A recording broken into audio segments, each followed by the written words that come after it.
Devil's Triangle. Ya, ini adalah julukan segitiga Bermuda. Karena sejauh ini sudah ada 50 kapal dan 20 pesawat yang hilang secara misterius, sehingga banyak perdebatan baik secara ilmiah maupun mistis.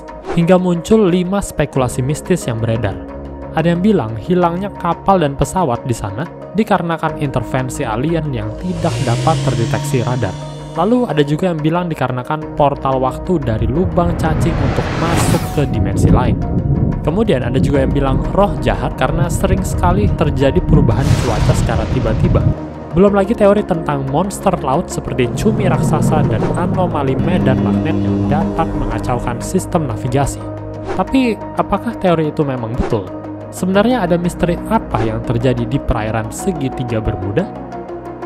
Julukan segitiga Bermuda diciptakan tahun 1964 oleh penulis Vincent Gaddis dan dipopulerkan oleh Charles Berlitz yang mengklaim bahwa kasus penghilangan misterius di segitiga Bermuda berkaitan dengan Pulau Atlantis yang hilang.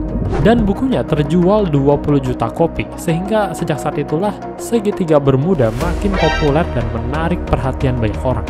Tapi teori-teori itu belum dapat dibuktikan karena seiring berkembangnya penelitian dan ilmu pengetahuan, ternyata banyak faktor ilmiah yang dapat menjelaskan hilangnya kapal dan pesawat tersebut. Pertama, kondisi cuaca buruk sehingga sering terbentuknya awan pembunuh, atau disebut juga sebagai killer clouds. Awan ini membentang luas puluhan kilometer dan dapat menciptakan hujan badai serta angin kencang yang bisa disebut juga sebagai bom udara dengan kecepatan hingga 270 km per jam. Kedua, wilayah ini merupakan tempat pertemuan arus laut yang kencang sehingga bisa menyebabkan pergerakan air tak terduga dan berbahaya bagi kapal.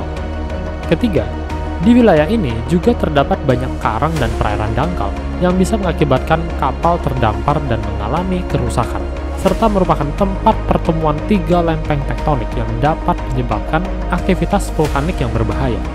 Tapi berkat kemajuan teknologi, kondisi tersebut ternyata tidak semenakutkan yang kita bayangkan, karena kita sudah lebih baik dalam memprediksi cuaca yang lebih akurat. Terbukti sekarang ini, wilayah segitiga Bermuda terus menjadi salah satu jalur pelayaran lalu lintas laut dan udara paling padat di dunia, karena jadi jalur strategis penghubung benua Amerika, Eropa, dan Kepulauan Karibia. Jadi kira-kira gitu penjelasannya dan semoga video ini bermanfaat. Terima kasih.